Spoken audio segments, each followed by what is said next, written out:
जय भीम।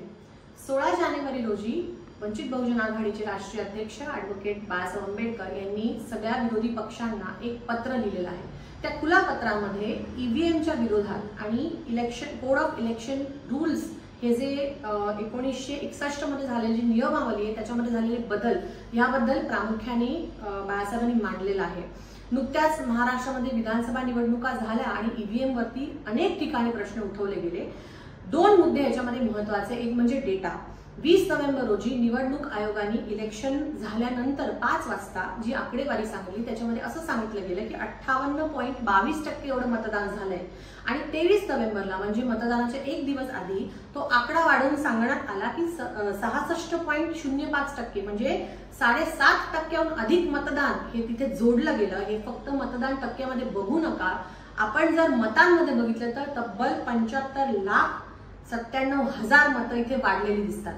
3 प्रश्न प्रामुख्याने इलेक्शन आयोगाला म्हणजे निवडणूक आयोगाला बाळासाहेबांनी प्रश्नामध्ये पत्रामध्ये विचारलेले। एक म्हणजे एका मतदाराला निवडणुकीत जाताना तिथे मतदान करताना एका मतदाराला किती वेळ लागतो।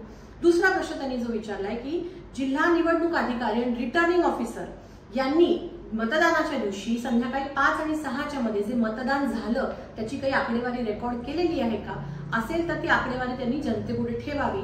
तिसरा एक प्रश्न जो त्या पत्रामध्ये विचारला गेलाय तो म्हणजे रिटर्निंग ऑफिसर जे असतात त्यांनी संध्याकाळी 6च्या आत जे कोणी त्या वोटिंग स्टेशनच्या आवारामध्ये आहेत त्यांना टोकन देण्याची एक पद्धत असते, ते टोकन मिळालेले लोक 6 नंतरही जाऊन मतदान करू शकतात।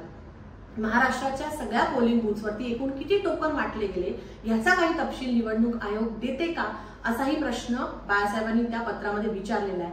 तुम्ही सगळ्यांनी विचार करण्याची गोष्ट आहे की फॉर्म 17 बद्दलची जी संदिग्धता आहे ज्याच्यामध्ये निवडणूक आयोग कुठलाच डेटा द्यायला तयार नाही, त्या सगळ्या प्रश्नांना घेऊन हे पत्र बाळासाहेबांनी लिहिलेलं आहे। नुकताच कोड ऑफ इलेक्शन रूल्स मध्ये पण काही बदल केले गेले आणि ते बदल असे आहेत की निवडणूक संदर्भातले सगळे दस्तऐवज डॉक्युमेंट्स हे सार्वजनिक करता येणार नाही। त्यामुळे निवडणूक आयोगाने किंवा सरकारने हे सांगितलं पाहिजे की निवडणुकीच्या सगळ्या पारदर्शक प्रक्रियेमध्ये असं लपवण्यासारखं काय आहे। सगळ्या विरोधी पक्ष नेत्यांनी सगळ्या विरोधी पक्षातल्या सगळ्या पक्षांनी हे विचार करण्याची गरज आहे आणि जे आवाहन बाळासाहेबांनी केलेलं आहे की आपले सगळे राजकीय मतभेद विचार मतभेद बाजूला ठेवून ईव्हीएमच्या विरोधातली लढाई ही आपल्याला एकत्र लढायला लागणार आहे।